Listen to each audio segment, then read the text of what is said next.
Hey, my name is Chris Brennan, and this is your year ahead horoscope forecast for Virgo and Virgo rising for the entire year of 2023. So, this year I'm live streaming my horoscopes to YouTube and other platforms in order to get my predictions out there before the next year arrives, which is coming up pretty quickly here. And before we do our big year ahead forecast that we're going to record on December 16th, a week from, I guess, yesterday. So let's jump into your horoscope in order to look at what some of the major transits are and what part of your chart they're going to be activating over the course of the next 12 months. So here's some of the dates that I'm going to be talking about during the course of this forecast for those of you watching the video version on YouTube. So the first transit I want to talk about is one that is a continuation of a transit you've been experiencing for pretty much the entire second half of 2022 already, and that is the Mars retrograde that's been happening in the sign of Gemini, which is your 10th house in your chart, which is the house that has to do with career, reputation, and overall life direction. I'll circle that there. There's the 10th house, and there's Mars, which way back in August moved into Gemini. And normally a Mars transit would just last for like a month or so, and it would be pretty quick and over and pretty done with. But what ended up happening is that Mars slowed down, and then it stationed retrograde at the end of October and started moving backwards through the sign of Gemini and back through your 10th house. So we're already more than halfway through this transit at this point by the end of 2022, but it's still going to linger for another few months into the first 3 months of 2023. So Mars transits can be kind of tricky because Mars sometimes brings conflict, strife, and challenges in the area of the life that it transits. So this would be coming up within the context of your career, your reputation, and your overall life direction. So sometimes this can be constructive because Mars transits, especially for those with night charts, it can just bring a great deal of energy and enthusiasm and drive to that area of your life so that you may be working harder. You may be focused on a project that requires more energy on your part, and maybe you encounter some stumbles or some setbacks, but ultimately you're able to push through and come out on top still. So that's definitely one scenario, and that can be a very constructive use of this energy.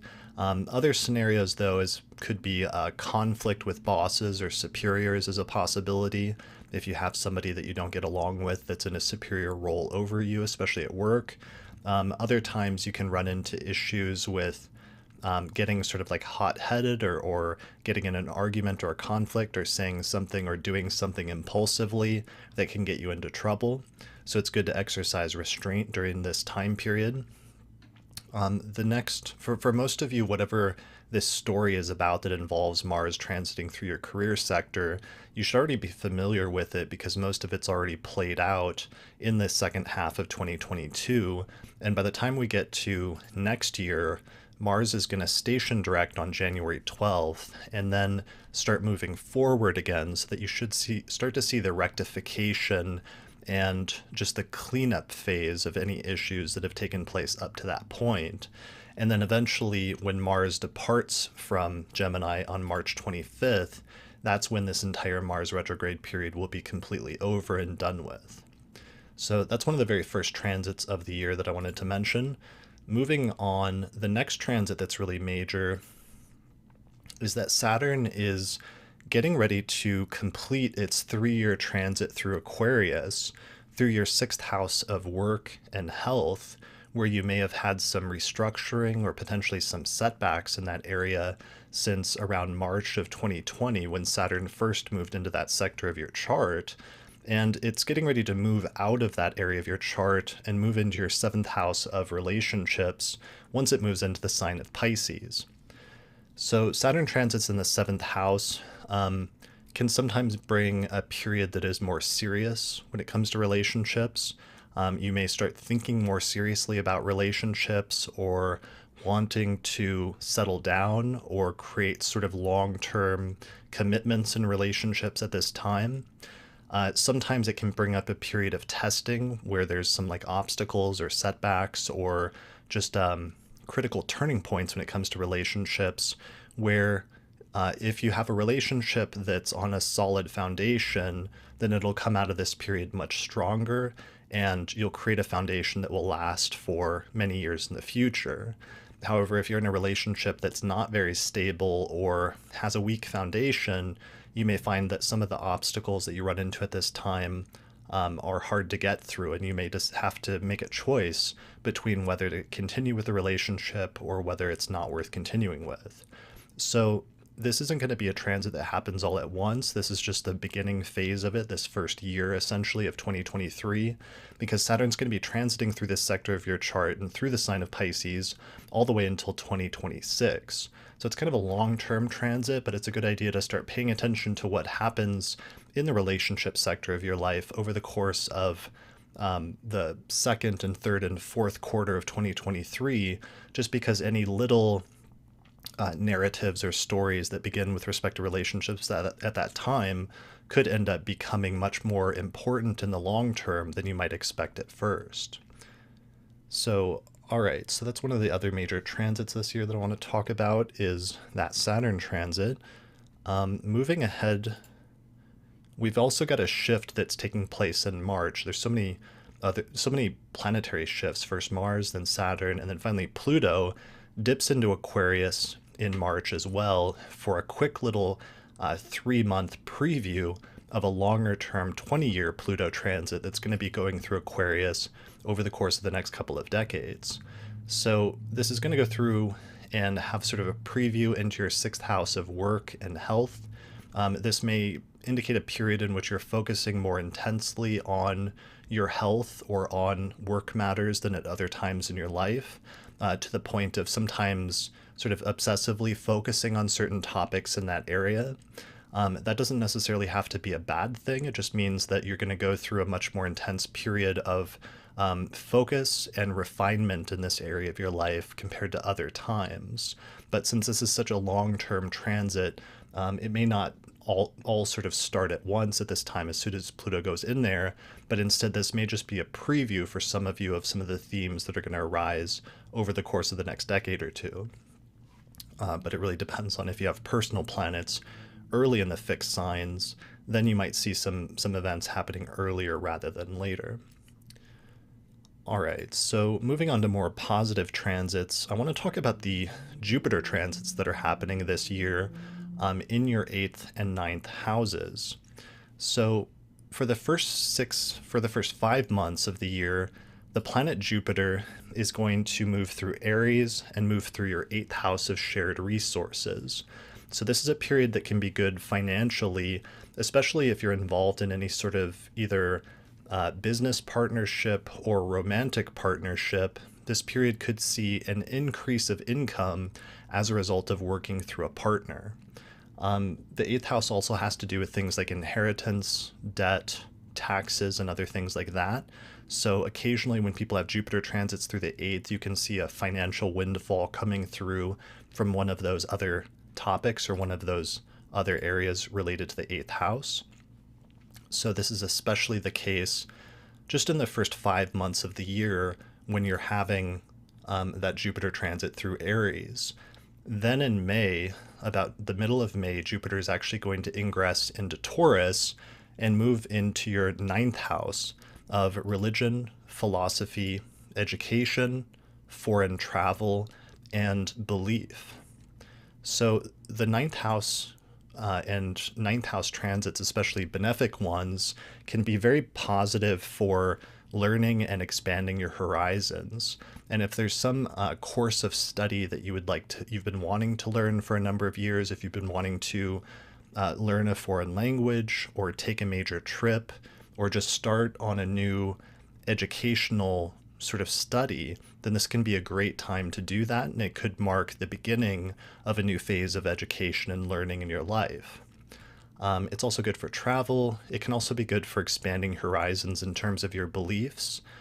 Sometimes people start studying different religious or philosophical schools at this time, or the 9th can also be the place of politics. So sometimes a person can become more politically active when 9th house transits are taking place. And generally speaking, since this is a benefic transit with Jupiter, especially for those of you with day charts, it should be a relatively positive period of growth and expansion in this area. All right, so those are the Jupiter transits. There's also going to be a Venus retrograde this year in the sign of Leo, and Leo for you is your 12th house, which is usually one of the more challenging houses that sometimes indicates people that we don't get along with in our life, which in ancient astrological texts is usually said to be the place of enemies. But sometimes in a modern context, the 12th house is just like people that we don't get along with. And a Venus retrograde in this area, though, usually indicates a period of looking back to the past and trying to find reconciliation with people or circumstances or events that happened in the past that were difficult. So for you, this may be a period of needing to look back at previous conflicts or with people in your life that you don't necessarily get along with, but where you might need to go through a period of looking at some of those periods of like falling out with somebody and seeing if there's a way to patch things up or reconcile things. So this transit is going to take place over a few month period, basically as soon as Venus moves into the sign of Leo on June 5th, but it's really going to intensify when Venus stations retrograde on July 22nd, and then it's going to be retrograde and moving backwards in the zodiac for about 40 days and 40 nights until it eventually stations direct on September 3rd. Then the full transit isn't over until Venus departs from Leo in early October on October 3rd.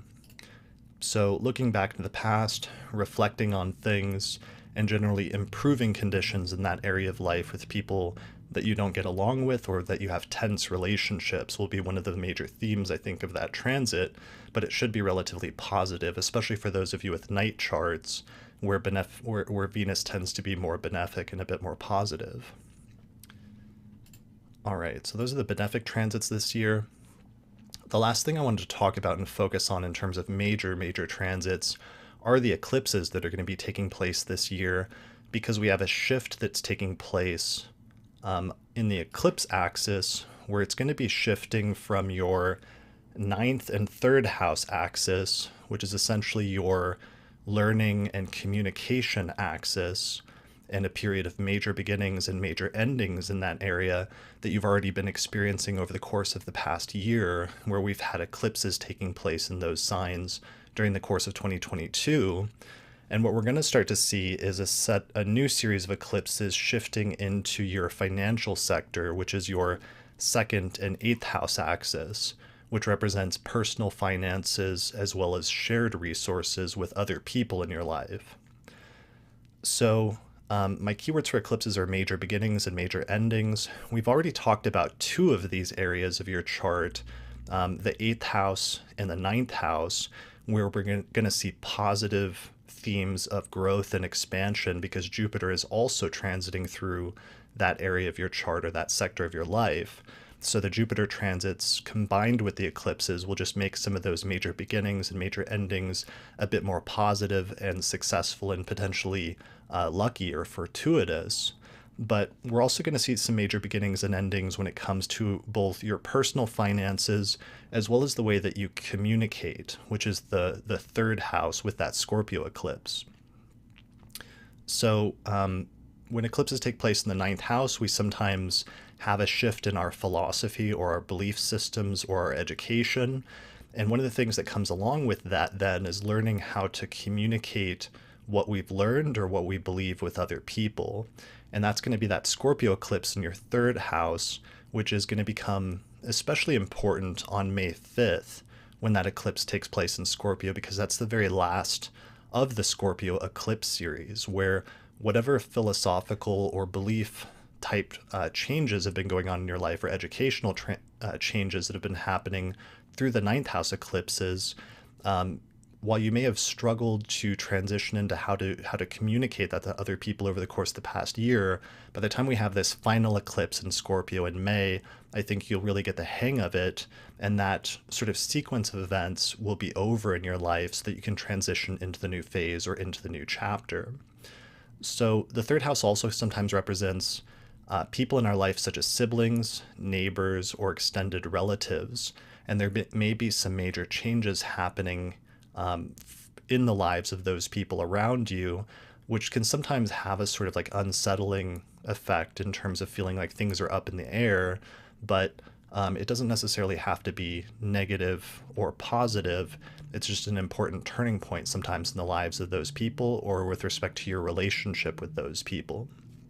So that's another theme I wanted to mention aside from communication for the third house. With this eclipse series, the financial eclipses are going to continue into 2024. So it'll be very important to pay attention to what new things you start when it comes to your finances and start happening in the financial sector of your life around the time of those two eclipses, especially the one in April on April 20th, and then the next one on October 14th. Because whatever starts at that time, if there's a new development or a new change when it comes to your finances, that story is going to continue to play out over into 2024 in 6-month increments as further eclipses take place in that pair of signs. All right, so those are really the major transits that I wanted to mention this year in terms of the main parts of your life that seem to be activated. So just to summarize, the primary areas of your life and the primary keywords for this year that are going to be, I think, the main focus for those of you with Virgo rising is career, relationships, resources and finances in general, and then finally communication and learning how to communicate more effectively. So those are the major topics or the major themes for 2023 for Virgo and Virgo rising. So that's it for this forecast. Thanks everyone for watching. Thanks everyone for joining me in the live chat. I appreciate it.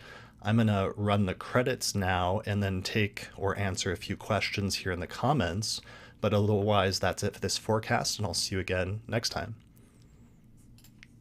Special thanks to all the patrons that helped to support the production of this episode of the podcast through our page on patreon.com. In particular, shout out to the patrons on our producers tier, including Thomas Miller, Catherine Conroy, Christy Moe, Ariana Amour, Mandy Ray, Angelique Nambo, Issa Sabah, Jake Otero, Mimi Stargazer, and Jean-Marie Kaplan. If you appreciate the work I'm doing here on the podcast and you'd like to find a way to support it, then please consider becoming a patron through our page on patreon.com. In exchange, you can get access to bonus content that's only available to patrons of the podcast, such as early access to new episodes, the ability to attend the live recording of the monthly forecast episodes, our monthly auspicious elections podcast, or another exclusive podcast series called the Casual Astrology Podcast, or you can even get your name listed in the credits at the end of each episode.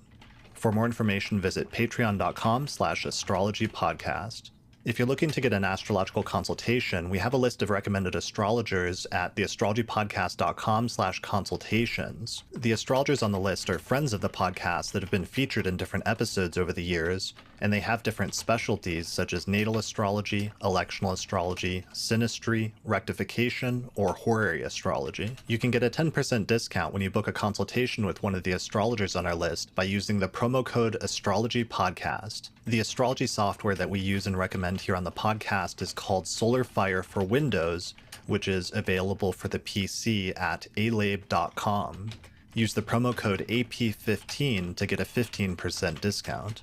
For Mac users, we recommend a software program called Astro Gold for Mac OS, which is from the creators of SolarFire for PC, and it includes both modern and traditional techniques. You can find out more information at astrogold.io, and you can use the promo code AstroPodcast15 to get a 15% discount.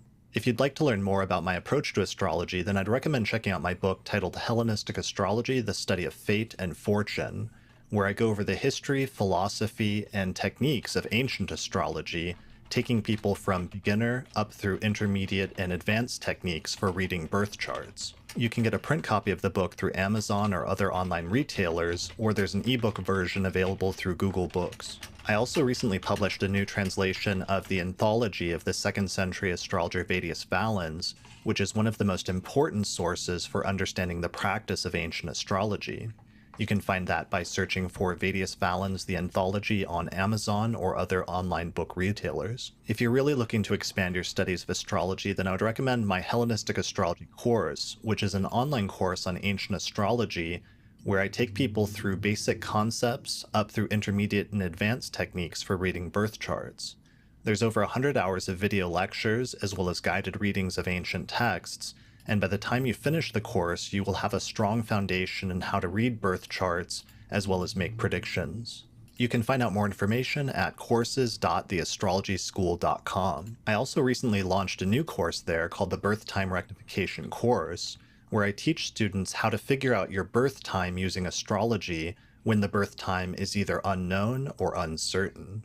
You can find out more information about that at theastrologyschool.com. Each year, the podcast releases a set of astrology calendar posters for the coming year, and we've just released our 2023 planetary alignments and planetary movements posters, which are now available on our website at theastrologypodcast.com/store. There you can also pick up our 2023 electional astrology report, where Lisa Scheim and I went through the next 12 months and we picked out the single most auspicious date for each month using the principles of electional astrology.